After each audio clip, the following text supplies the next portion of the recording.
I used to think desperation made for ugly stories, but I never expected mine to begin in a sunlit Hartford cafe, the day I scrolled through a babysitting forum and found that ad. I was 22, had dropped out of art school 6 months earlier, couch surfing at my cousin Jaden's and jobless except for odd errands. Depression and debt had finally chased me away from New Haven School of Art. Jaden, patient but firm, gave me an ultimatum: contribute or go. That morning, bleary-eyed, I accepted the gig without a second thought. 2 years old, 1 flat rate, cameras, no problem. I needed that money.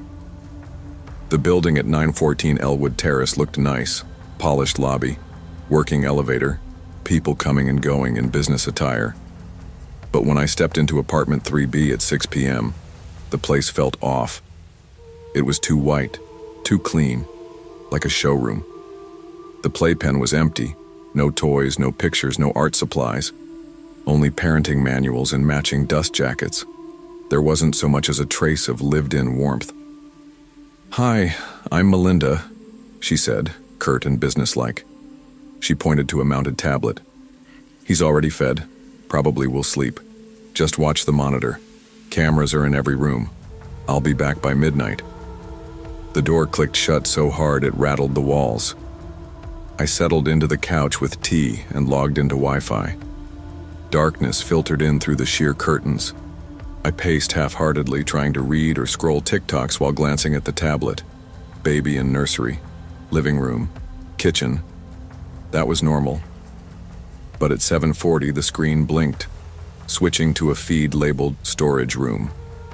I'd never entered such a room. The image was dim, grainy, and I swear I saw a hand holding a belt buckle. Then it disappeared. My heart thumped. I paused my tea and walked toward the kitchen. Sure enough, a door hidden behind a curtain, narrow, utilitarian, and locked tight. A bleach odor leaked through the crack. I poked the door. No way in. I crept back to the couch. New message on the tablet: "Do not open that door again." I swallowed. I tried calling Melinda, straight to voicemail. My cousin Jaden insisted I leave at once. I shook my head. Kieran was alone, asleep. I stayed, frozen, feeling the air tighten around me. At 9:15, the monitor flickered again. The storage feed reappeared. A hunched figure moved there, pacing, talking under its breath. I froze. Couldn't make out words. Then I heard a click. I instinctively stood, grabbed Kieran from his crib, and sprinted to the bathroom, shutting the door behind us. Locked it. I cradled him close. He stirred, gibbered in sleep, and pressed into me. I texted 911 explaining the situation.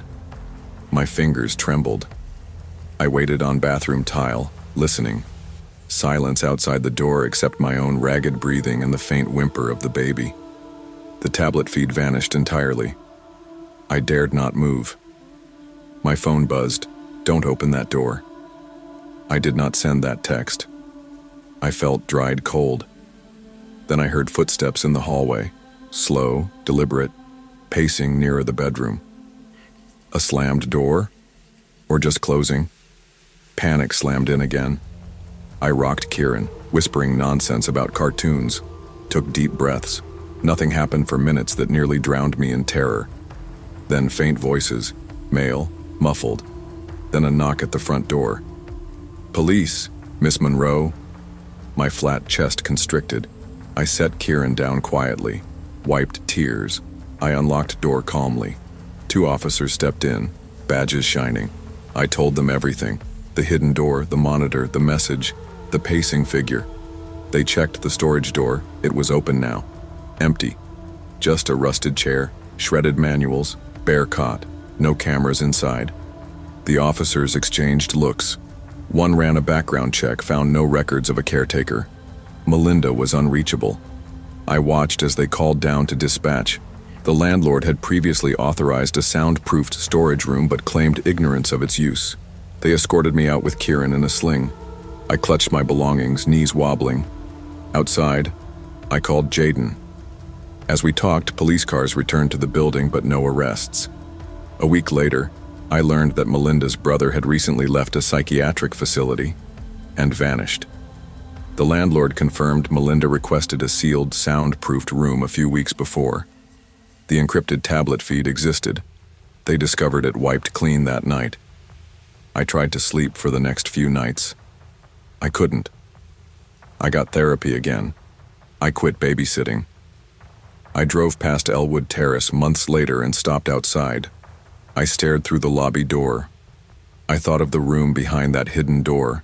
My chest tightened. The memory still felt alive. Writing my story now, months later, I feel the sharp sting of regret, relief, and lingering questions. How many people had been in that storage room? What happened to that brother? Why did Melinda seek a sitter I barely knew? I replay the night endlessly in my head. The sterile furnishings, the abrupt instructions, the tablet feed glitch that revealed a room not in the official layout, the cryptic message, "Do not open that door again," the pacing figure. I was alone except for that monitor. Therapy helped untangle some of my guilt. I should have run immediately, but I'd promised to care for a child. It felt like my only connection, even in my drifting state. I had reason to stay, responsibility, empathy, professional habit. It almost killed me. Coming out of that, I changed. First, no more last-minute strangers. No more trusting without questions. I started checking IDs, talking to parents repeatedly. If something felt off in a job listing or house environment, I walked away. Professionally, I found work in a small gallery downtown. It's not art school, but it's something creative. I save enough to get my own place. I still couch surf on rare nights if I'm between shifts, but intentionally. I gained boundaries, personal and professional. I often wonder about trust. It's the currency of babysitting, and I spent mine too quickly that night. How do you rebuild? I started using references, verifying a family before taking jobs. I ask for photos of the space. I request to see who lives there. It's smart and practical, not paranoid. Whenever I hear of a missing person or a hidden room in a case online, my pulse quickens. I write emails to mental health advocates, share my story anonymously, hoping to raise awareness about vulnerable gatekeeping and caregiving jobs. Strangers present as nice people. They claim references. They may bring money, but they also may hide secrets. I began volunteering at a hotline for babysitters in uneasy gigs. I speak about intuition, how to trust it and act. I tell them, no gig is worth risking your safety. You are allowed to say no, even when it hurts. I recount my night in Hartford, the sterile setting, the abrupt instructions, the temp monitoring setup with unlogged feeds, the hidden door, the message. Sometimes volunteers tell me they got jobs suffocatingly quiet like that. No toys, no family pictures, only empty rooms. They walk away. They report suspicious listings. One of them found a hidden basement door and canceled the shift. My heart pounds when they share. They saved themselves. Here's what I know now.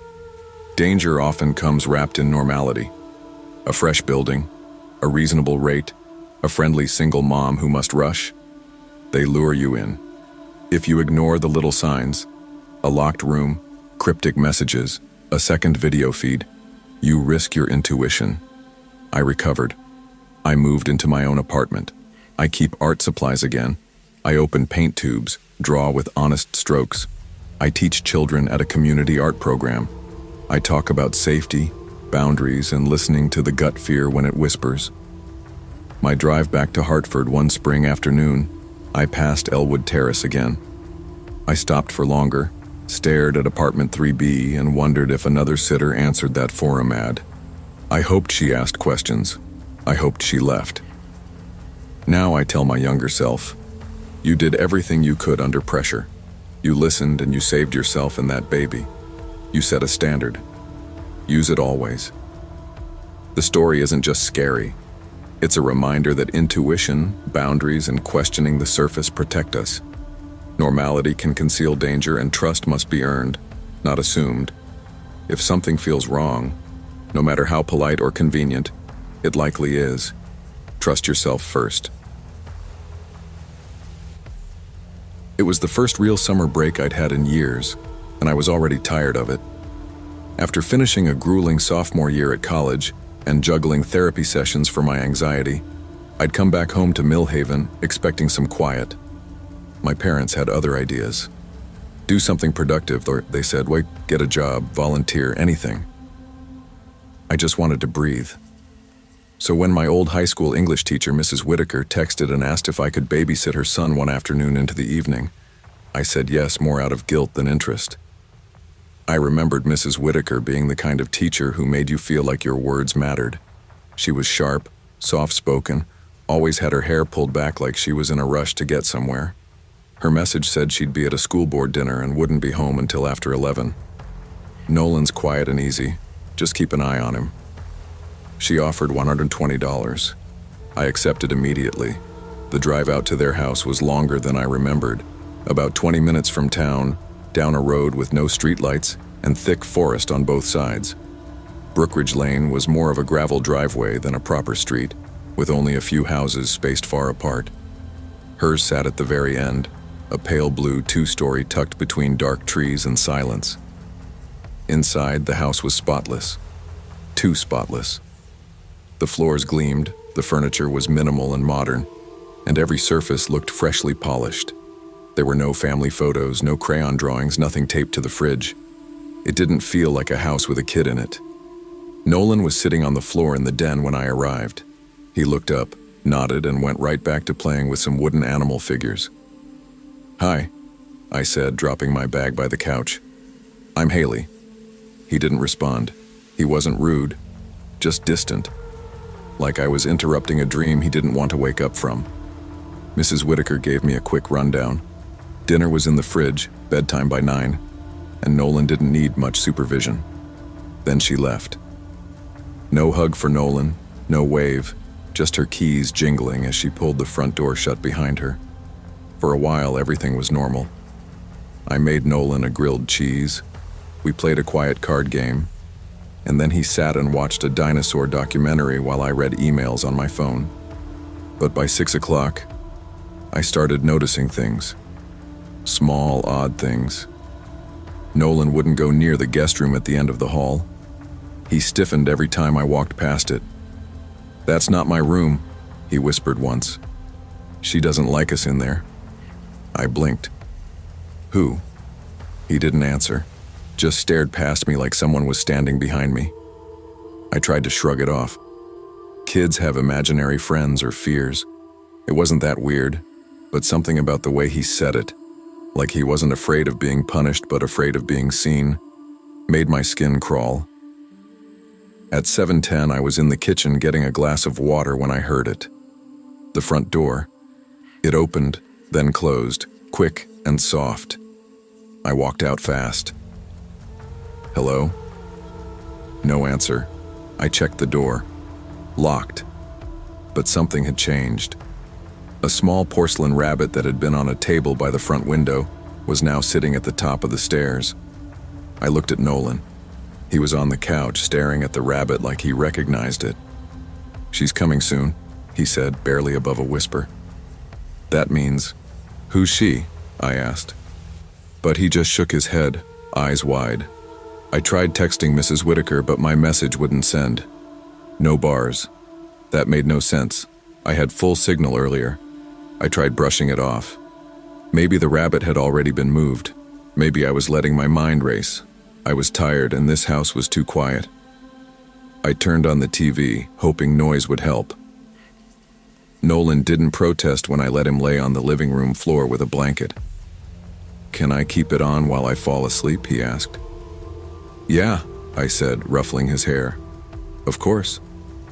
Before I left him to rest, he grabbed my wrist until I screamed. Last time she came, she whispered my name. I froze. "Nolan, who are you talking about?" He didn't say anything else. He just pulled the blanket up to his chin and stared at the screen. I couldn't ignore it anymore. I needed to check the guest room. I hesitated outside the door for a few minutes, debating whether it was worth it. Then I opened it. The room was plain, dusty blue curtains, an unused twin bed, empty shelves. But there was a baby monitor on the dresser, turned on. I picked it up. It wasn't the kind that connected to a phone app. It was old, analog, and the receiver part, the one that should be with the parent, was missing. I set it back down, heart thumping. Then the landline rang.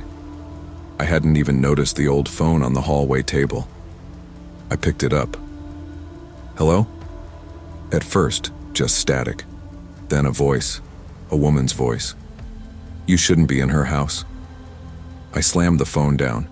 I turned, walked back toward the living room, but stopped short. There were wet footprints on the floor.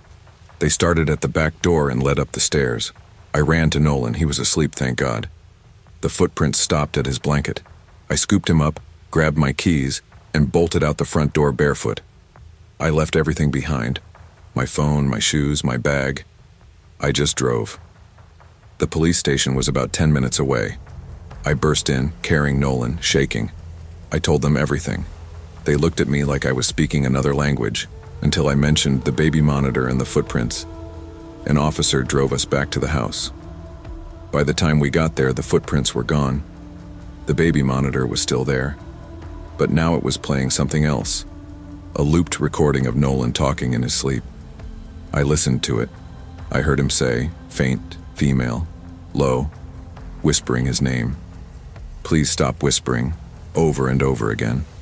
Then the voice. They searched the house. No sign of forced entry. Nothing broken. No intruder. When they finally reached Mrs. Whitaker, she sounded shaken but not surprised.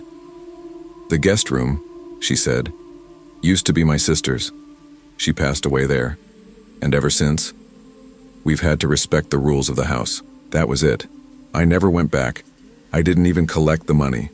Jaden, the officer who drove us back, brought my stuff to the station the next day. I quit babysitting completely.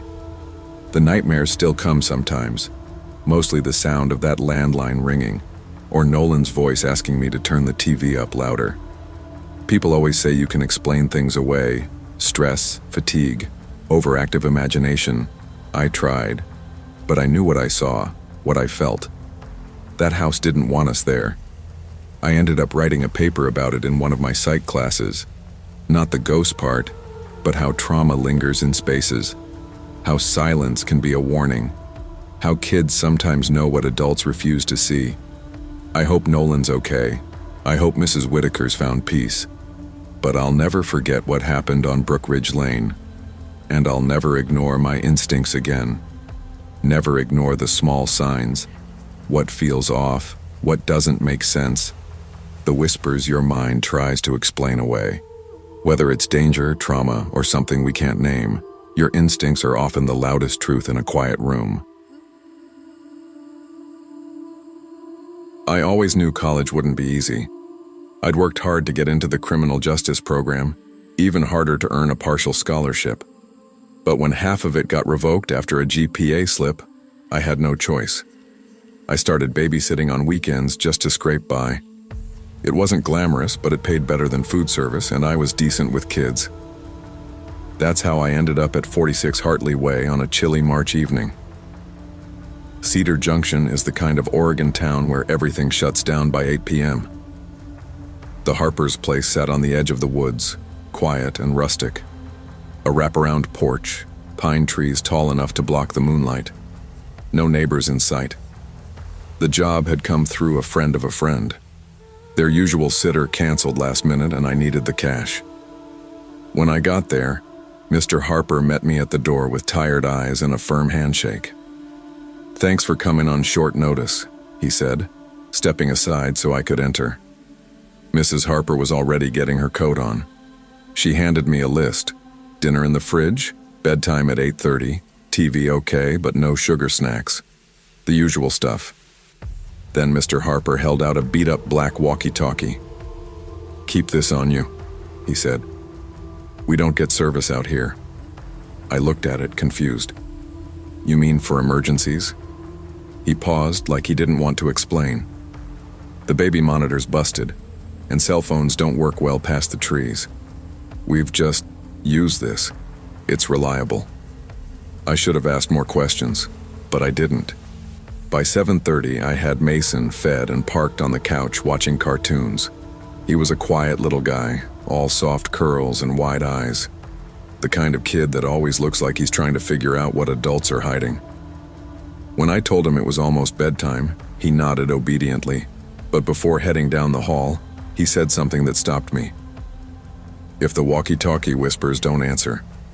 Mommy says the man doesn't like when you talk back." I blinked. "What man?" He just smiled at me like it was a joke I wasn't in on. "The one in the trees." I laughed, nervously. "Okay, buddy, bedtime." I tucked him in, left a little nightlight on, and headed back to the living room. I turned on the walkie-talkie like they asked, then opened my laptop to work on some reading for class. The house was so still it made my own breathing sound loud. At 9:12, the walkie-talkie crackled. Static buzzed through, followed by a slow, steady sound. Breathing. Deep. Raspy. Too human to mistake. I leaned forward, pressed the talk button. "Hello?" Nothing. Then, a whisper. So low I barely caught it. "You're not his mother." My heart thudded against my ribs. I stared at the device in my hand, half expecting it to be hot from whatever just came through. I scanned the room. Mason's bedroom door was shut. The house was still silent. Too silent. I shook it off. Maybe it was a prank. Maybe someone was screwing around with old frequencies. I mean, who still uses walkie-talkies anyway? At 10:15, the voice came back. Just static at first, then a whisper. A long, stretched-out version of the boy's name. My son, my son. That was enough. I unplugged the thing and shoved it in my bag. It buzzed again, even without power. I turned it off manually and tried to distract myself with a podcast. Something funny. Something loud. But I kept hearing faint creaks from upstairs. I told myself it was just the house settling. Old beams, cold air. Totally normal. But when I heard the knock, soft, deliberate, 3 short taps, it came from inside the house. Not the front door. From the closet near the back hallway. I grabbed the flashlight the Harpers left by the door and crept toward it. The air was colder by that side of the house. I opened the door slowly, the beam of light shaking in my hand. Just coats, a few boots. But the smell hit me. Damp wood, mildew, and something metallic. Like rust. Or blood. I turned to leave and noticed something that hadn't been there before. Another walkie-talkie, sitting right on the windowsill. Its red power light blinking. I didn't even think. I ran to Mason's room, grabbed him from bed. He barely stirred, and locked us both in the bathroom. I turned the shower on to mask sound and pulled my phone out. No bars, no Wi-Fi, no emergency calling, nothing. I remembered what Mr. Harper said, that the walkie-talkie was the only way to communicate out here. Against every instinct I had, I powered it back on. The second the walkie-talkie came alive, it hissed. Then a man's voice, more distinct this time. "She locked the door. I don't like when they lock the door." I clutched Mason tighter. He whimpered once but didn't cry. I covered his ears and tried to slow my breathing. I don't know how long I sat there, 10 minutes? 20? I kept expecting the doorknob to turn, for the lights to flicker, for someone to pound their way in. Instead, we heard the footsteps, slow, heavy, shuffling outside the bathroom, back and forth. Then stillness. Knock, knock, knock. Pause. Knock, knock, knock. Mason started to tremble. I rocked him, trying to muffle both our breaths. Then suddenly headlights. A car door slammed outside. Then another. The sound of keys. The front door opened. The footsteps in the hallway. Retreated. I burst out of the bathroom with Mason in my arms just as the Harpers stepped inside. Mrs. Harper gasped. Mr. Harper's eyes scanned the scene, landing on the walkie-talkie in my hand. "You answered, didn't you?" I didn't know what to say. We sat in the kitchen, the Harpers across from me, Mason curled up in my lap, half asleep but safe. I told them everything. The static, The whispers, the footsteps, the knocking, the voice. They didn't ask me if I was sure, didn't question my version of events, they just looked tired. Mrs. Harper finally spoke. "It's been happening since before we bought the place. We hear him too, mostly in winter. He never comes inside, unless someone talks back." Mr. Harper nodded grimly. "We've learned to ignore it. Mason knows the rules. The previous owners left the radios when they moved. Told us it was part of the condition of the house." I couldn't believe what I was hearing. "And you just live here? Raise a kid here?" Mrs. Harper lowered her eyes. "You get used to some things. Others you can't afford to run from." I left as soon as I could. I didn't even want the money. The next morning, I told one of my classmates, Kevin, who was training to be a sheriff's deputy.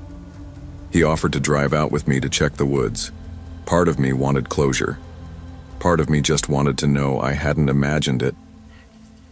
Behind the house, through the trees, we found a shack, half collapsed, rotting wood and rusted hinges.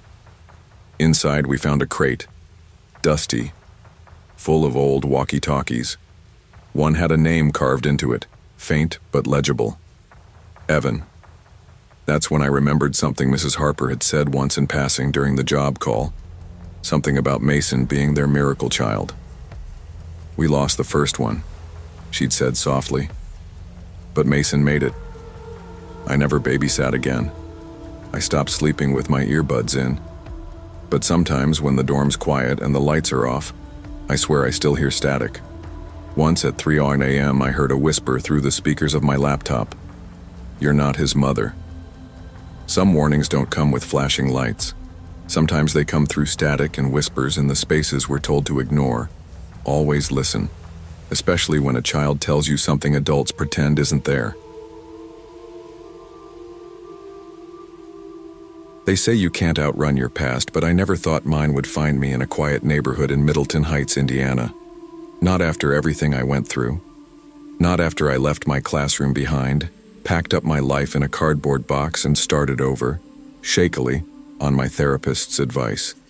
3 months earlier, I had a panic attack in front of 26 first graders during what should have been a routine math lesson. One of my students, Marcus, had an emotional meltdown. He flipped his desk, screamed something about shadows in the corners. I tried to calm him down, to ground myself too, but something about the rawness in his voice, the sheer desperation, broke through my professional shell.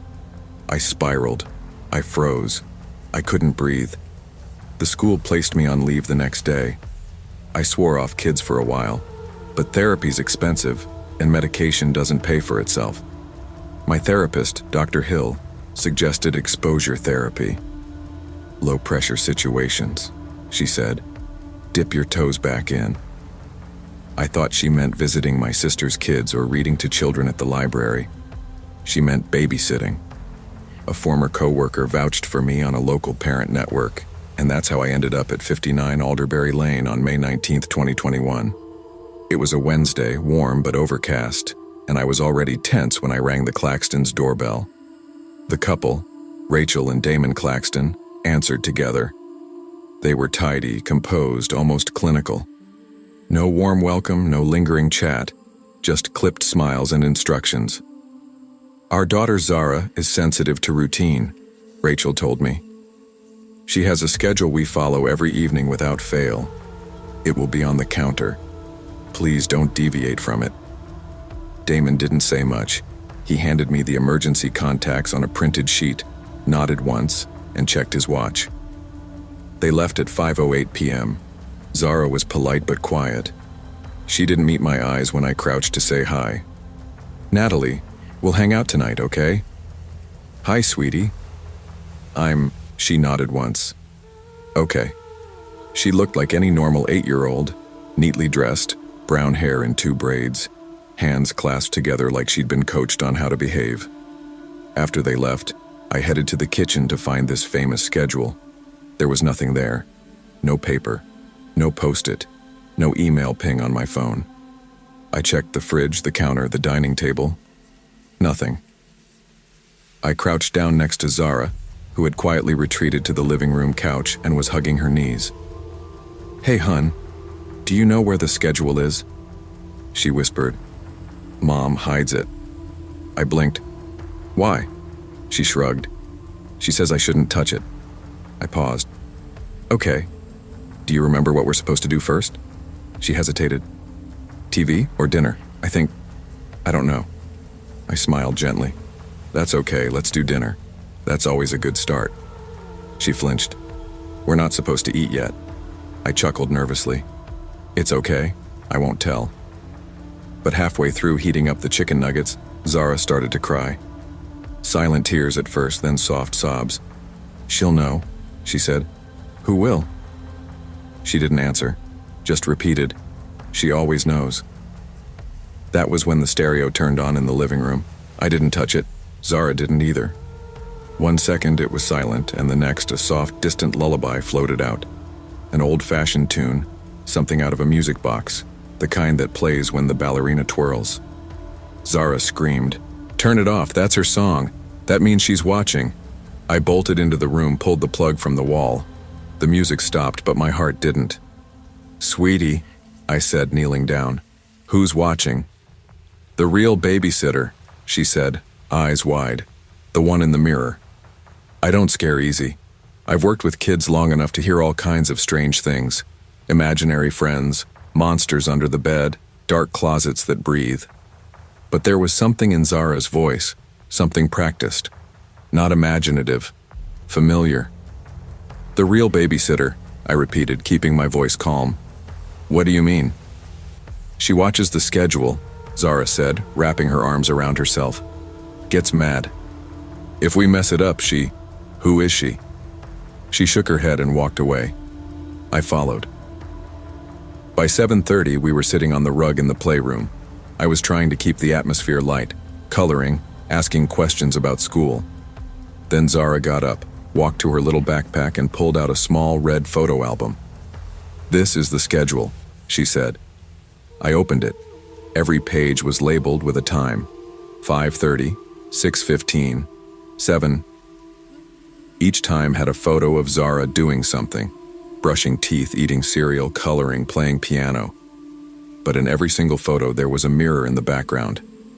And in every mirror was a woman, pale, wearing a gray nightgown, black holes for eyes. No expression, no motion, just watching. I dropped the album. "Who took these?" Zara looked down. "Mom." My stomach dropped. "Why's she in the pictures?" "She's always there," she said softly. "That's why we follow the schedule." My hands were cold. "Zara, how long has she been here?" she whispered. "Since my old babysitter got sick." I wanted to leave. My brain screamed at me to grab my keys and go. But I couldn't leave this girl, not like this, not with something no one was explaining. At 8 gone sharp, the lights flickered. I mean all of them. Kitchen, hallway, living room, every bulb, just once.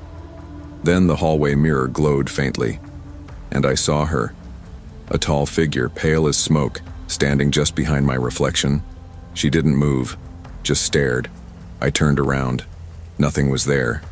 "Closet," I whispered. "Come on."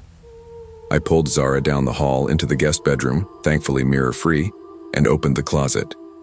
"In here," I said. "We'll be safe." Zara didn't ask questions. She just crawled in and pressed her back against the wall. I pulled the door shut and sat in front of her, clutching my phone like a weapon. We stayed there for what felt like forever. I kept checking my phone, 9:03 p.m., 9:47, 10:12. I texted the Claxtons again. Still no response. I thought about calling the cops, but what would I say? A ghost is watching us through mirrors? Zara fell asleep around 10:30, head resting against my side. I stayed wide awake, every creak of the house setting off alarms in my brain. At 11:15, the stereo turned back on. Not softly this time, blaring.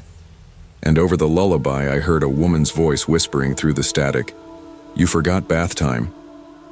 I shot up, heart pounding. Zara stirred. I grabbed her hand. "We're leaving." I didn't wait.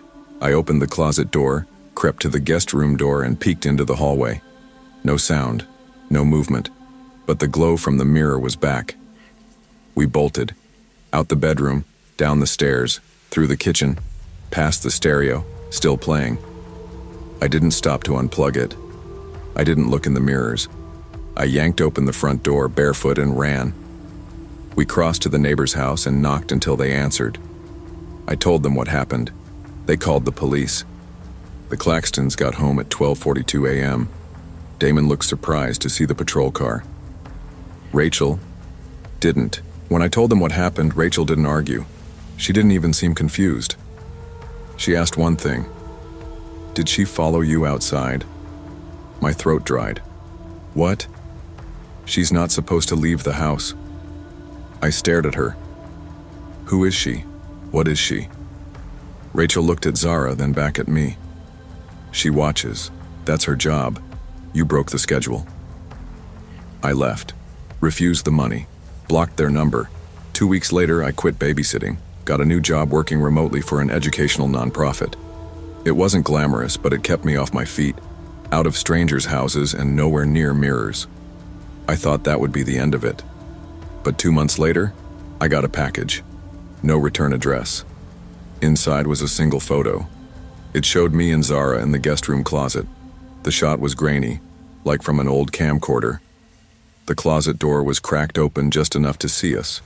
And behind us, the pale woman in the gray nightgown, standing silently, watching. I moved apartments, changed my number, and I never sat near mirrors again. Not all routines are harmless. Sometimes what looks like control is containment. And sometimes when your gut tells you to run, listen. I never thought I'd go back to childcare. After Luxembourg, I swore it off forever. That job was 12 months of quiet corners, manipulated schedules, emotional neglect so extreme that even the children seemed drained. By the time I came home, I felt hollowed out, anxious, unable to sleep. I stayed with my childhood friend Tasha in Montana, taking odd jobs, attending group therapy, trying to rebuild something that resembled normalcy. And still the bills piled up. So when Tasha forwarded me that babysitting gig, easy money, sweet kid, no weird requests, I sighed and agreed, telling myself it would be just one night. I'd survive. I had to. October in Willow Creek was crisp and golden. The air smelled like upcoming snow. When I pulled into the driveway at 3089 Red Fern Drive at 6 o'clock, the house looked charming. Amber trees rustling, an old porch swing, ivy creeping up weathered siding. It felt safe. But I'd learned how deceiving appearances can be. James and Meredith Sayer greeted me politely. Their daughter Lillian was 6, pale and quiet, holding a frayed stuffed lamb, her only companion. The couple seemed composed, almost detached. Meredith gave me instructions in a measured tone. They'd return around 1. Bedtime was 8:30. Lillian was very independent, and please don't let her go into the upstairs guest room. James said it was unsafe, flooring being remodeled. That should have been enough red flag. I nodded and stepped inside. I watched Lillian from the living room floor as she gently hummed to her lamb, whispering to it like it was a confidant. She didn't ask to play or watch TV. She just sat, still as a statue. I tried introducing myself gently. Hi, I'm Callie. We'll hang out tonight. She nodded, barely looking at me. I followed her cues and sat quietly nearby, pulling out a book and pretending to read, though my nerves buzzed under the surface. Time passed slowly. I thought about how much gentler things would have to be. No unpredictability, no emotional landmines. But ironically, the stillness weighed heavier than chaos ever could. At 7:45, I went into the kitchen to rinse a dish, and when I came back, Lillian was gone. My breath caught. I searched, calling softly, Lillian. No answer. My heart pounded as I climbed stairs, calling again. I found her at the top of the stairs outside the locked guest room. She stood still and whispered, "She's in there. She wants me to sleep upstairs tonight. I tensed. That room was forbidden. I hurried to her side, gently guiding her back. She didn't resist, but she looked at the door and whispered, "She says you don't believe in her. That's why she's angry." My chest tightened. I checked the door, locked. Inside, something scratched lightly, soft but unmistakable. I pulled the door closed and led Lillian back downstairs. My mind raced. Was I starting to hallucinate? After Luxembourg, I'd become hyper-vigilant. I told myself, "You're anxious. You're imagining it." But something about Lillian's tone and that door unsettled me more than any screaming child ever had. Lillian fell asleep by 8:30, curled in bed with her lamb. She refused stories, only faintly asked for the door cracked just the way she likes. I tucked her in and left, standing in the hallway a moment, dreading the house's quiet. I settled on the couch downstairs, phone in hand. No signal from Tasha, no response from the Sayers. The air felt too still, the house too dark. My muscles tensed toward every sound. Around 9 p.m., the baby monitor lit up. I leaned forward, hearing slow, deliberate breathing. Not Lillian's, heavier, adult. Panic blooming in me, I bolted upstairs. Lillian lay peacefully asleep.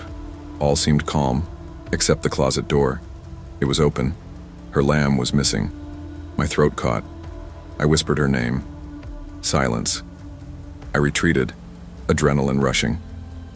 Back downstairs, I took the monitor again. The screen split. One feed of Lillian's room and a second I hadn't been told about. The guest room. My blood froze. The image was grainy black and white. A woman sat on the bed, long gray hair falling over her face. She held the lamb, slowly rocking. The timestamp at the corner glared. Live. I dropped back onto the stairs, shaking. The door to that room had been locked. I had never seen that second camera. I fumbled for my phone, dialing James, straight to voicemail. Meredith, same. My hands trembled beneath my blouse as the woman's rocking slowed, just holding the lamb. I barely breathed. I screamed up the stairs, hitting the door with fists, my voice cracking. "Hello? Is someone in there?" No response. Then, slowly, the door creaked open on its own. I staggered inside, breathing harsh. Darkness swallowed the room. I flicked on my flashlight. The floor creaked beneath me as I noticed the rocking chair, dent, swung slightly. On the floor lay the lamb, placed deliberately. I reached down and grabbed it, my hand shaking. My breath caught when I turned to the mirror. There I was, holding a child. But not Lillian. A girl around 8, pale, with hollow eyes and rope burn marks circling her wrists. She looked at me with something that seemed like recognition, not curiosity. Recognition. My blood ran cold. The air felt thick. My past trauma crawled to the forefront. Empty rooms, whispers to walls. I jolted, backing out of the door. I ran downstairs with Lillian in my arms, wrapping her in a blanket. My mind spun. Adrenaline pulsed through my veins. I waited on the porch, barely noticing the shrub shadows. I sat until headlights swept across the yard. The Sayers arrived at 1:05 a.m. They stepped out like statues. James first, confusion in his eyes. Then Meredith. I stood trembling, clutching the lamb, tears leaking. I demanded answers. Who was that? Why was that girl in the mirror? Meredith's composure cracked. She looked away, voice quiet. That room belonged to our first daughter, Eliza. She passed away in that room 5 years ago. James's tone was soft but strained. We kept the monitor on, in case she ever came back. I turned, unable to speak, the lamb heavy with dread. I refused payment. I left without a word, walking to my car through the cold Montana air. I didn't look back. I stayed with Tasha that night, shaking until dawn. I stopped nannying after that. Eventually, I found remote work. No strangers' homes, no lonely rooms. I never stepped near mirrors again. 1 week later, a package arrived. No return address. Inside was a crude drawing, childlike and unsettling. 2 little girls holding hands. One was Lillian, the other unmistakable. The hollow-eyed girl, wrists marked. At the bottom, in shaky crayon handwriting, now she has someone to talk to again. That drawing now lives in my desk drawer, folded carefully. I've never opened it again. Not every old house is haunted by fear. Sometimes it's the memories we lock away that keep watching. And routine rules can become barriers that separate grief and healing. When something feels wrong, trust your gut. Even ghosts deserve to be noticed, and sometimes the only way someone finds peace is by being seen. People say independence is freedom. For me, it started as a necessity. I was 21 when I signed the lease for a tiny studio above a nail salon on East Latchmere Street in Camden Flats. The kind of place with peeling window trim, paper-thin walls, and a ceiling that groaned louder than I did after a 12-hour study shift. But it was mine. No roommates, no drunk stepbrother punching holes in drywall, no tiptoeing around my dad's mood swings. Just silence and space. I'd earned it after years of bouncing between houses, arguments, and people who thought saying "you're tough" was the same as being there for you. To make rent, I babysat. Nights mostly, after classes. I was finishing my first year in the forensic science program at the county college. It made for a weird schedule, but it worked. Then Rosalie, my landlord's niece, knocked on my door one evening, looking frazzled and a little desperate. She lived just downstairs in 1B, a hospice nurse working overnights. She had a 3-year-old daughter named May, and she needed someone she could trust a few nights a week. "You wouldn't have to leave the building," she said. "Study. I'll pay cash. May usually sleeps through. You could..." It sounded perfect. Same building, no driving, extra money. I agreed without thinking much of it. I didn't really know Rosalie. She was polite but closed off, like someone always holding back the real version of themselves. That night, November 9th, I knocked on her door at 7:55 p.m. She answered quickly, looking even more worn than usual. "She's already asleep," Rosalie said quietly, smoothing her daughter's hair in the crib. "Shouldn't wake up. Just don't go upstairs." I paused. "Upstairs?" Rosalie hesitated. "There's a tenant above me, my brother. He keeps to himself. He won't bother you. But if you hear noises, don't react. Just let it be, please." Something about the way she said that stuck in my chest. I wanted to ask more, but she was already halfway out the door. "Emergency numbers on the fridge. Thank you again," she called softly. And then I was alone in her dim, lavender-scented apartment. The first hour passed quietly. I sat on the couch, laptop open, catching up on notes from my forensic pathology class. I could hear the faint hum of the heater and May's soft breathing through the baby monitor. Around 9:30 p.m. I heard it. Footsteps above me. Slow, heavy, back and forth like pacing. Then a long dragging sound, followed by a thump. I froze. The top unit, from everything I knew, was unoccupied. I had seen the building directory, only 2 names, mine and Rosalie's. Yet someone was up there, moving.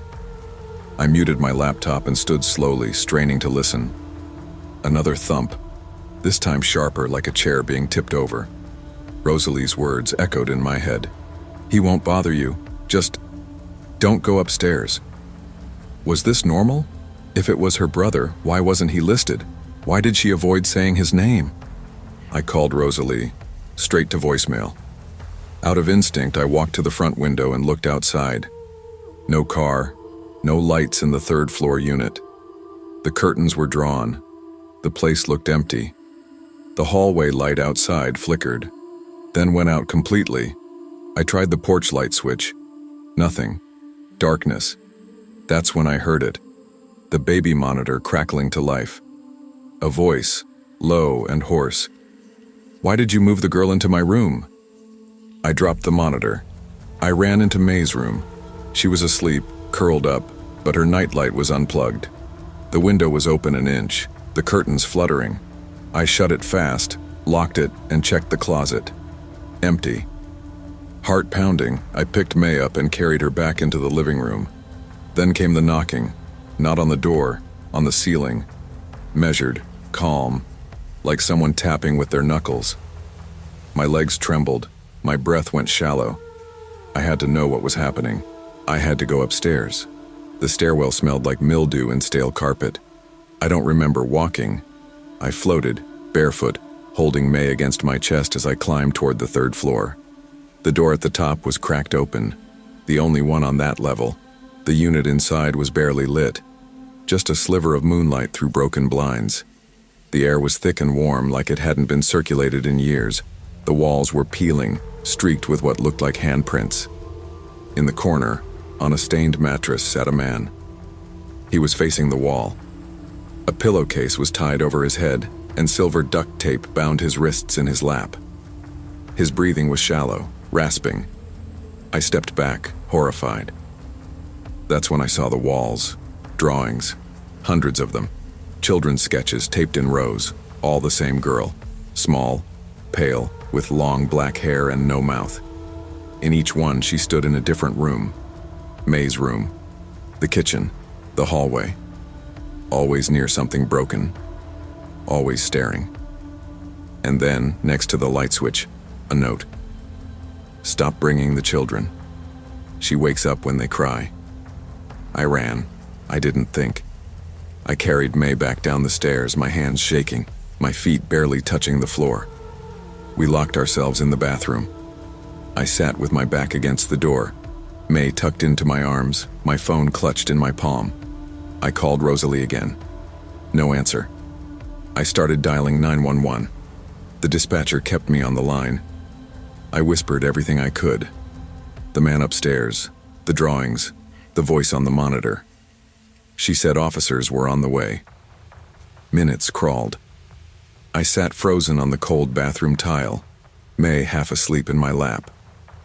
Every creak in the walls made me jump. Then I heard keys in the front door. Jenna? Rosalie's voice frantic. I unlocked the door and stared her down. What's going on? Who is he? She sank to her knees, crying. My brother, she whispered. He's not well. He hasn't been for a long time. I was supposed to place him in care, but I couldn't do it. He was always quiet, always controlled. But when May cries, he hears things. Like the girl with no mouth? I asked. Rosalie froze. He used to talk about her when he first moved in, she said, eyes wet. Said a girl lived up there before us, a girl who died. But there's no record, nothing official. Still, he hears her. Says she gets angry when kids are near. I stepped back. You left your daughter here with that. I didn't think, she started, but I didn't want to hear it. The officers arrived within minutes. They found him upstairs, unresponsive but alive, covered in scars, dehydrated, starving. CPS was called immediately. May was taken in for care. Rosalie was questioned. I didn't go back upstairs. I didn't go back to the studio either. I moved out 2 days later, packed everything I owned into the back seat of my car and left Camden Flats behind. I've never been back. People ask why I left. I tell them it was mold, noise, bad heating. I don't say it was the man with the pillowcase. I don't say it was the girl with no mouth. But I remember May's words the next morning before the social worker came. She looked at me, calm and wide-eyed, and said, waking her up, "The girl with no mouth says thank you, for I didn't respond. Some things you don't question. You just listen. Trust your instincts." We teach kids to speak up when they feel unsafe, but we forget that same rule applies to adults. Fear is a survival tool, not a weakness. If something feels wrong, it probably is. Sometimes the quietest voices are the ones screaming to be heard, and sometimes the scariest things aren't what you see, but what you choose to ignore. I stared at the phone in my hand, Mrs. Tilda Grover calling for a sitter in Easton Heights, while I sat on the edge of my dorm bed. I was 19, a freshman studying child psychology, trying to rebuild myself after the worst thing imaginable happened. My 7-year-old sister Hallie drowned in our backyard pool 2 years ago while I was supposed to be watching her. That guilt has been carved into me ever since. I've been terrified of children, of responsibility, of what might happen if I ever looked away again. When Mrs. Grover called, I hesitated. I didn't need the money. I desperately needed to prove to myself I wasn't broken. So I said yes. I wanted to feel okay around kids again. Careful, watchful, dependable, maybe even brave. When I arrived at 1962 Birch Grove Avenue at 6 p.m. on March 13, 2022, the house looked like something out of decades past. A wide porch sagging under hulking azalea bushes, peeling white paint, curtains half drawn. Inside smelled like mothballs and old wood. Clients of Mrs. Grover described her as a retired schoolteacher, kind, firm, but there was a guarded tone in her voice when she greeted me. "Thank you for coming, dear. Braden will be in his room after dinner. Use the snacks on the sideboard. There's one door. Don't go inside that room." She pointed across the hallway. A narrow bedroom across from Braden's door had a heavy wooden door. Locked. "It's old storage. Please don't open it, or let him near it." Her eyes flicked toward that door. I nodded, uncertain. Braden, her 6-year-old grandson, looked shy. He barely spoke unless asked. He played with toy cars silently, sorting them into neat rows on the floor. When I offered to read him a story, he looked at the small bookshelf and chose a battered paperback. My sister lives under the floor. A nervous chuckle tumbled out of me, but when I looked at him, he stared back and whispered, "It's not a story, she's still mad." I froze. Who's mad? He tilted his head toward that locked door. "Emmy, she's not allowed to come out." He said it plainly, eyes serious as if he was describing something real. I tried to laugh, soft and unnatural. Maybe Emmy was his imaginary friend. Or maybe Braden had a vivid imagination. I told him that was okay, and he slipped back into playing. I spent the evening trying to appear calm, preparing dinner, checking the baby monitor, giving Braden juice and crackers. But my own chest felt tight, haunted by a memory of Hallie slipping beneath that same still surface of water. My throat closed when I thought of what grief had done to my family. After dinner, I tucked Braden into bed, reading a few pages of a gentle story. His voice came soft and trailing. "Emmy watches me sleep." A chill went through me. I sat beside him while he drifted off. When he finally closed his eyes, I tiptoed away. I remembered the locked door across the hall. Tilda had repeated her warning twice. Don't open it. Don't let Braden near it. I stood at the threshold of that hallway with my heart hammering. All the silence in the house seemed pregnant with something dark. I flipped off the hallway light and retreated to the living room beyond. By 9:42 p.m., the house felt oppressive. The only sound was the muffled hum of the refrigerator and the creak of my own breathing.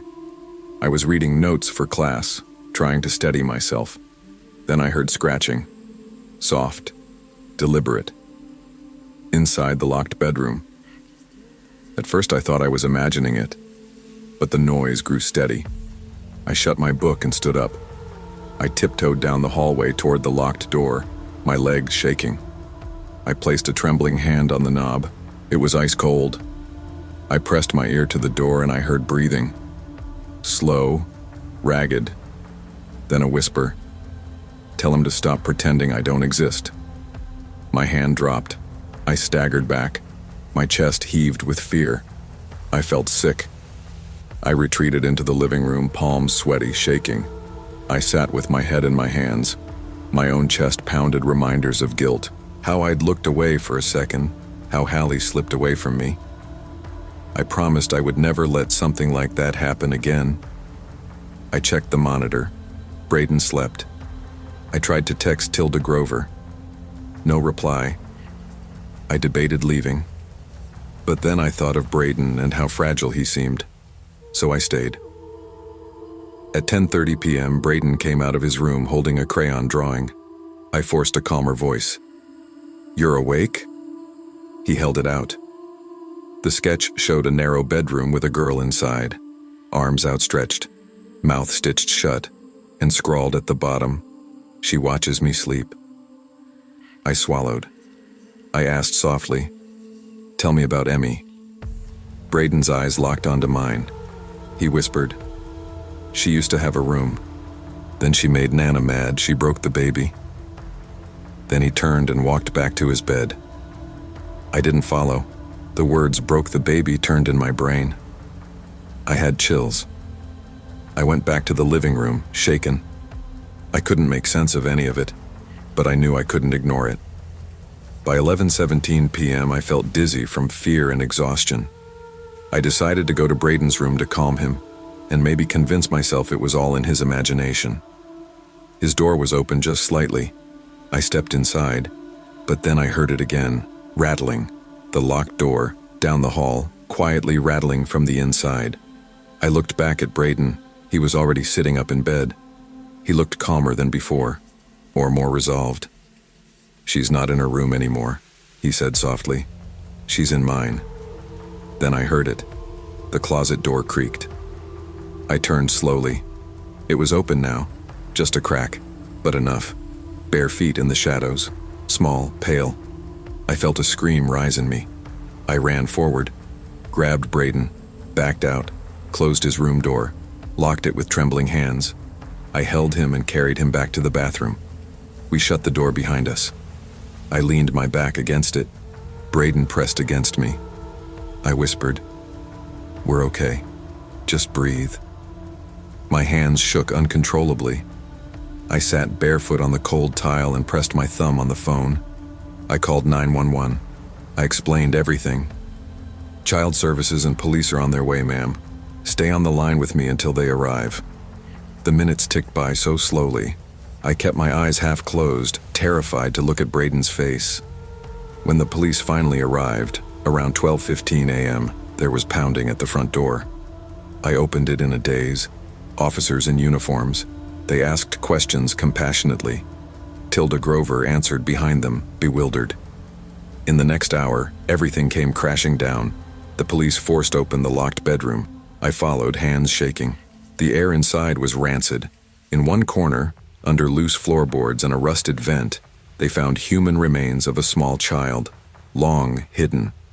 The body had been concealed beneath a sealed floor vent, covered with rotten floorboards.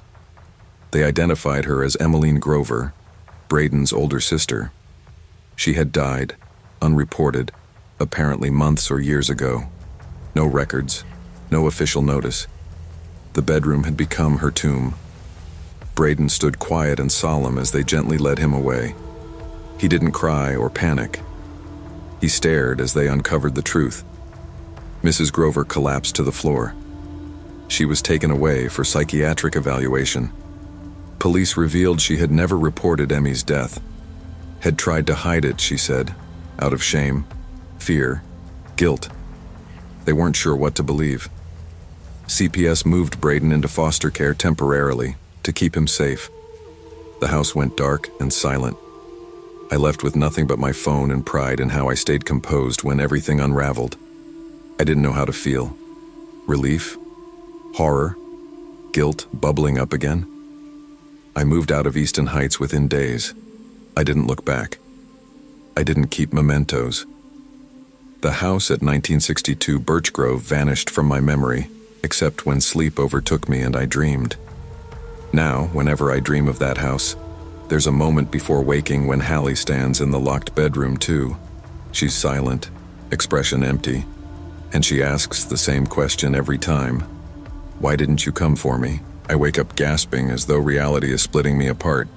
I've spent months in therapy trying to believe I deserve peace, trying to remind myself I responded correctly, that I saved Braden. I did good that night. I did what I had to. But sometimes silence is heavier than the truth. Guilt's an echo you can't silence. Trust your intuition, even when you doubt yourself. Trauma doesn't make you weak, it makes you vigilant. Caring for others means listening, To children, to silence, to what you don't understand. Never ignore warnings, even if they whisper from behind a locked door. Sometimes the most desperate voices are those we never expected to hear.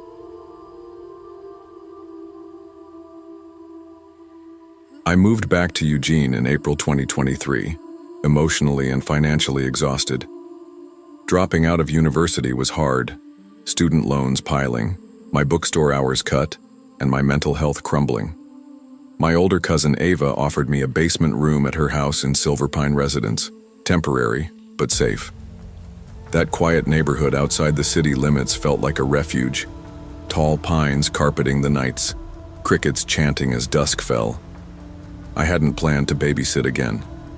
2 years earlier, I'd suffered a total panic attack when an 8-year-old I was watching vanished in a crowded grocery store. The terror stuck. My confidence shattered. But when Ava asked if I could watch her daughter Zoe for one weekend, just until Sunday morning, I couldn't say no.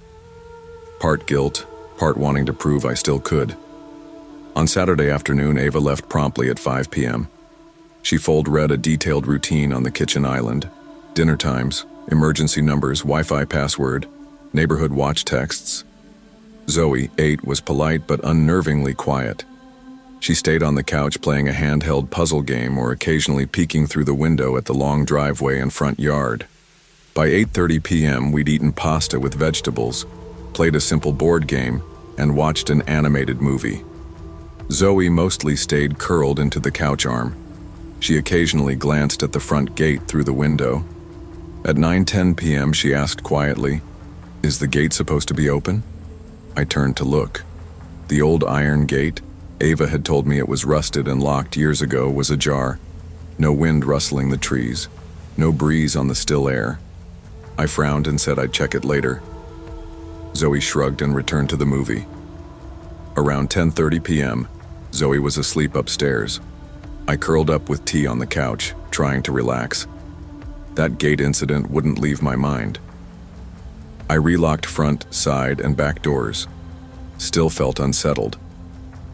At 11:15 p.m., I noticed several texts from Ava, checking in, asking about Zoe's homework, mentioning some strange reports in the neighborhood. I responded that everything was fine and asked what those reports meant. No reply. I switched off the TV around 11:40, heading upstairs when I heard tap, tap, tap. My heart lurched. At the kitchen window, I saw faint condensation on the inside, but outside, I glimpsed a shadow moving slowly, carefully. No wind, no breeze. The shape blended into the darkness beyond the porch light. I froze, crouched low, spatula in hand as makeshift weapon. But nothing solid appeared. I checked Zoe's closed door. She murmured, eyes half open. Mom said not to go near the windows if he comes back. My blood ran cold. "Who's coming back?" I asked, voice trembling. She closed her eyes again, silent. I sat on the couch, nerves frayed. At exactly 12:37 a.m., I heard a metal clink outdoors. I grabbed the cordless home phone, turned off domestic lights, and crouched next to the living room front window. Through the gloom, I saw him. A man stood past the gate under dim outdoor lighting. Tall, narrow build, arms at his sides, not trying to come in, not calling out, just standing, facing the house, partially in shadow. Then he tilted his head, as though listening. My breath hitched. I dialed 911 in a whisper.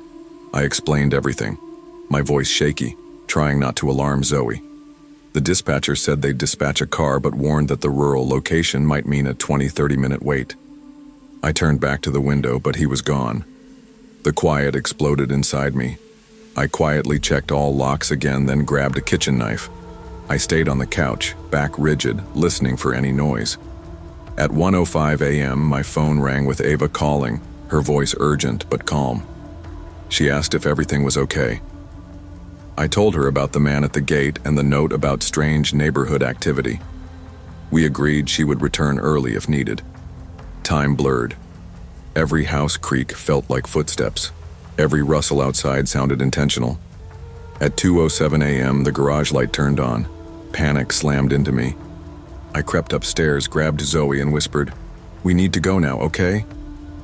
She nodded silently, clutching her teddy. We moved through the house with bare feet across cold wood, doors locked behind us. The garage door slowly creaked open. Metal tracks groaned. For a moment I froze, but instead of hiding, I sprinted. Together, Zoe and I ran across the lawn, bare feet damp with dew. I guided her toward a neighbor's porch 3 houses down, knocked frantically. The neighbor, startled, let us inside. She called the police again in calm urgency. Officers arrived within 15 minutes. They found no forced entry, no footprints, nothing disturbed inside except the garage partially open, and the front gate swung wide. I told them about the man, the note, and Zoe's whispered warnings. They scoured the yard, checked door hinges, inspected security cameras. Nothing obvious. Then an officer leaned over the mailbox and carefully pulled out a note stuck between its frame. "You were quieter this time." No signature, no other clue. Detectives filed a report, took witness statements, and increased neighborhood patrols. Ava returned at 3:45 a.m. She threw her arms around Zoe. She was shaken but relieved we were safe. We filed police statements side by side. 2 weeks later, Ava and I packed and moved me back into my cousin's apartment in town. Cameras installed at her home by the gate and driveway. Neighbors formed a watch group. The man was never found. I never babysat again. Not because I felt fear, but because something deeper lingered. I couldn't shake Zoe's unspoken knowledge. The way she half-mentioned warnings, what she heard, and what she sensed about that man and the house being watched. Sometimes late at night, I replay the vision of him standing there, tilting his head, and the note. Sometimes I see Zoe in my memory, glancing at the windows in silent vigilance as if she expected someone. Her silence haunted me more than his presence. Sometimes safety isn't about locking doors, but acknowledging subtle warnings. Childlike silence or unease often speaks volumes. Listening matters, even when explanations don't come. Trauma doesn't weaken you, it sharpens your perception. In everyday quiet, sometimes the most dangerous presence is the one who never moves but never leaves. If something doesn't feel right, trust it. I didn't think the first night I'd earn money on my own would be the night I thought I might disappear. After my grandma passed away, things got weird fast.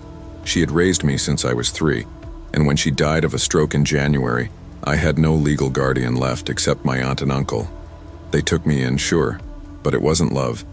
I was a legal inconvenience, not someone they wanted around. They fed me, gave me a room, and rarely spoke unless they needed something. I ate dinner alone most nights and learned to keep my head down. I started looking for ways to earn money. I wasn't delusional. I knew I wasn't buying a car or getting out overnight. But I had this jar labeled Escape Fund, and every few dollars gave me a reason to keep going. That's how I found the babysitting app. Most jobs posted were taken instantly by girls with 5-star reviews and smiling photos. I had neither. No references, no experience outside of watching a neighbor's kid twice when I was 13. But on March 25th, a Friday, I got a notification. Overnight booking, 1 child, $140 cash. The username was Thomas Clary. No profile picture, no reviews. I hesitated, then accepted. When I arrived at 9:30 p.m., the house didn't look like a family lived there. No tricycle on the lawn, no porch light. Just a clean, quiet 2-story with barely there curtains and an empty feel. Thomas answered the door in a gray button-up, early 40s maybe, hair neatly combed, polite smile that didn't quite reach his eyes. "You must be Haley," he said, stepping back to let me in. "Would take an overnight." "Thanks for coming. Not many kids." "I'm not a kid," I replied quietly. Inside, the place smelled faintly like bleach. Furniture was basic. Neutral couch, blank walls, no photos, no toys, no clutter. He said his daughter Maya was already asleep upstairs. "Long week," he added with a soft laugh. "She's exhausted." I asked if I could just see where her room was in case she needed anything. He hesitated, Rather not disturb her. She's a deep sleeper. You can just hang out downstairs. That was the first red flag. I should have trusted it more. He offered me tea, which I declined. I was already on edge. Something about the way he sat down and asked questions about my school and hobbies. Too many questions, all said with a tone that felt practiced. I gave short answers. Didn't smile. Just waited. After a few minutes of silence, he stood and said, "All right, I've got to head to work. Night shift. I'll be back around 6. Maya sleeps like a rock, but call if anything comes up." Then he left. The second the door clicked shut, I counted to 30 and started moving. I told myself maybe he was just weird. Maybe Maya really was asleep. But I needed to know. Upstairs, I opened doors one by one. The first room, home office, completely empty except a laptop and desk. Second room, guest bed, unused. Third door, totally bare. Walls, carpet, no furniture, no bedding. Just a dusty window and a light bulb. No Maya. A cold sweat ran down my spine. My hands started shaking. I grabbed my phone and texted the app's emergency support number. No response. I called the phone number listed under Thomas's profile, straight to voicemail. No personal greeting, just the default voice. I locked every door, turned on lights in each room, and sat on the couch, back against the armrest so I could see everything. That silence turned the house into a scream. At 12:20 a.m., the light above me flickered. I stared at it, frozen. Then I heard it. The front door lock shifting, keys turning. He was back. I ducked into the kitchen and crouched behind the counter. I heard the door open. His footsteps were soft, careful. He didn't call out, didn't ask about Maya. Just walked slowly through the living room. My backpack was near the laundry room door. If I made it there, I could slip out.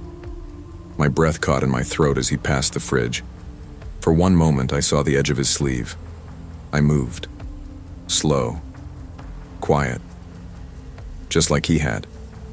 I slipped out the side door and into the cold night air. No jacket, no shoes. My heart pounded as I fast walked through the backyard, then around the fence. I didn't dare run until I hit the corner. Then I sprinted. I called the only adult I could think of, Ava's mom. She'd driven me home from practice a few times. Her voice was steady when she picked up.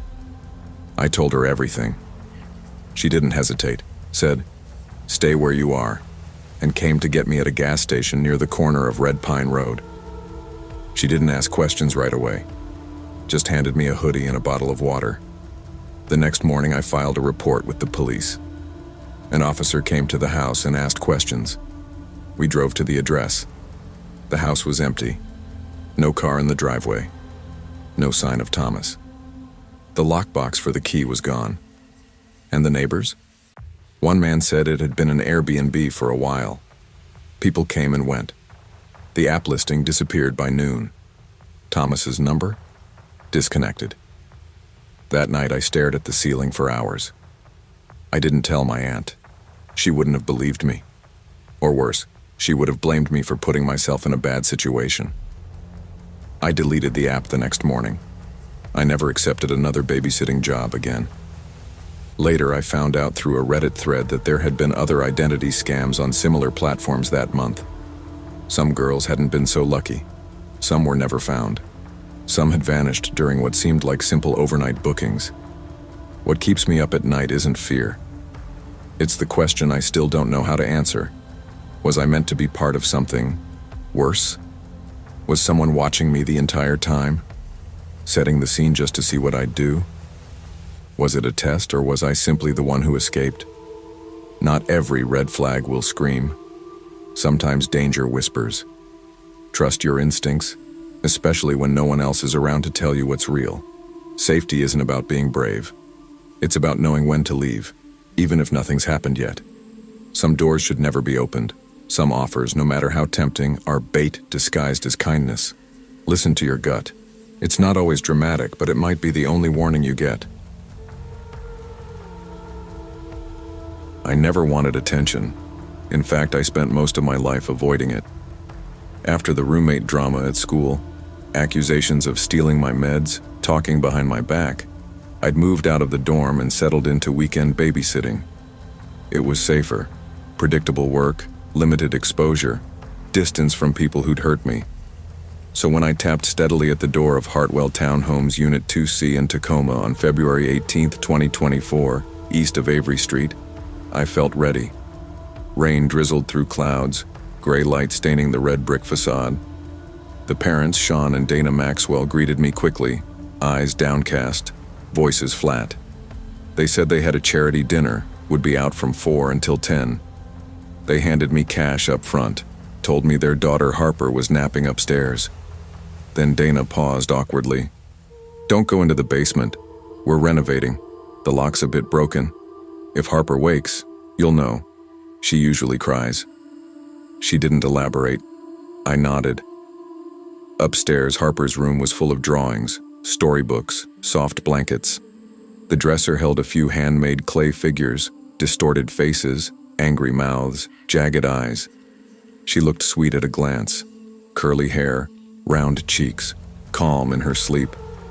I set my backpack down and settled in with homework on the living room couch. The hum of the dishwasher and rain against the windows kept me company. Still, something felt off. The house was quiet, too quiet. Hardly a toy in sight, furniture sparse, no family pictures, no warmth. By 6:45 p.m. I went to reheat soup. I noticed the basement door had shifted, the gap between frame and door wider than when I arrived. I frowned, moved closer, touched the knob. Locked. Must have imagined it. Around 7:10 I heard soft shuffling below, not upstairs. I knocked on Harper's door. She lay still, eyes open, staring at the ceiling. I asked if she was okay. She looked at me slowly, flat tone. The other girl used to sit downstairs. I froze. What other girl? Harper blinked quietly. The one they said not to talk about. I swallowed hard. Harper rolled over, closing her eyes. I texted the Maxwells. No answer. I returned to the living room. Rain outside intensified. Shadows darkened corners. The soft hum of the house felt empty. That's when I felt it. Anxiety, the cracking tension in my chest. Something whispered inside me to leave. But my feet stayed planted. I picked up my phone and texted my brother, telling him I'd leave by 10. For the next half hour, I anchored to the front hall, checking the stairwell, listening for anything. Then nothing. Silence. Though my heart still rattled. At 8:20 p.m., I went back upstairs cautious. I turned on Harper's nightlight and read her a book quietly. She said nothing, just stared ahead or traced shapes in the wall with her gaze. I finished the story, tucked her in, whispered good night. She shifted, eyes closed again.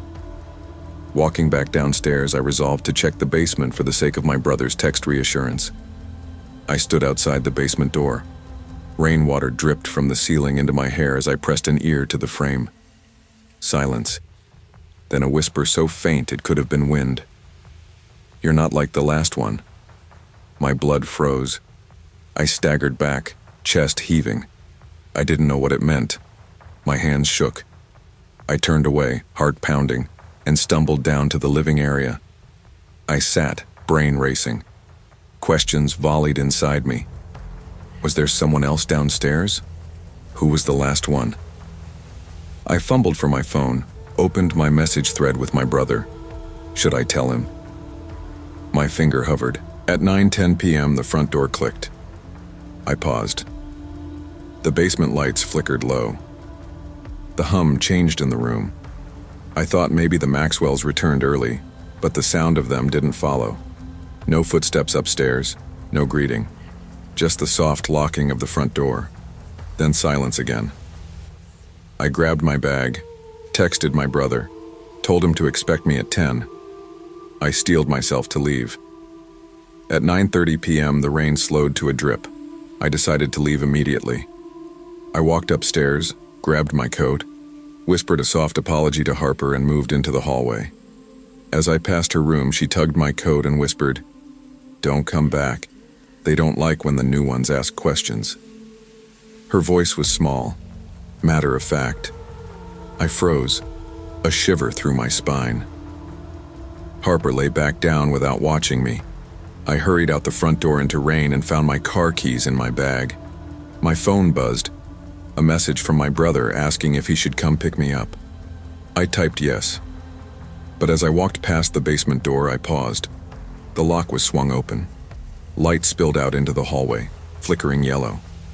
I heard the faint scrape of footsteps inside. My breath hitched. I realized I was next. I swallowed hard and backed away silently, stepping out to the driveway as thunder rolled. My brother picked me up at 9:50 p.m. I clutched my bag in the back seat, drenched and trembling, telling him only part of the story. He looked concerned, but I couldn't bring myself to start a police report. My trauma made me cautious. Sometimes silence felt safer. 2 days later, I scrolled through a Tacoma Reddit page. Someone posted, "Missing person. 17-year-old girl babysitter disappeared after one-time job on East Avery Street." The photograph startled me so hard it tightened my throat. The photo settings matched Harper's wall drawing exactly. A blonde girl in a blue dress, no facial features. The caption read, "Last seen in Townhouse Unit 2C." I shut the browser instantly. I didn't want to think deeper. I never babysat again. I avoided mentioning I can't shake the idea that the whisper wasn't just in my mind, that maybe someone had sat in that basement before me. Someone they didn't like asking questions. Someone who went missing. Maybe the other girl was real. Harper knew. She said so. And she knew what to say. I've replayed that night in my head 1,000 times. The basement door, the whisper, the drawing, the missing flyer, the scent of mold in the stairwell, the way Harper's eyes slid past me when she tugged my coat. I started therapy. I still wear gloves during storms, knowing how quiet fear can be in small spaces. I saved the phone thread from my brother in a locked folder. His words anchored me.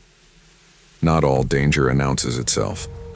Sometimes it's the unsaid words, the locked doors you're told to avoid, and the quiet whispers in halls that carry the deepest warning. Trust your unease. Speak up, even if no one believes. Staying silent may seem safe, but it can cost the most. Courage isn't just bravery. Sometimes it's leaving and speaking for those who cannot.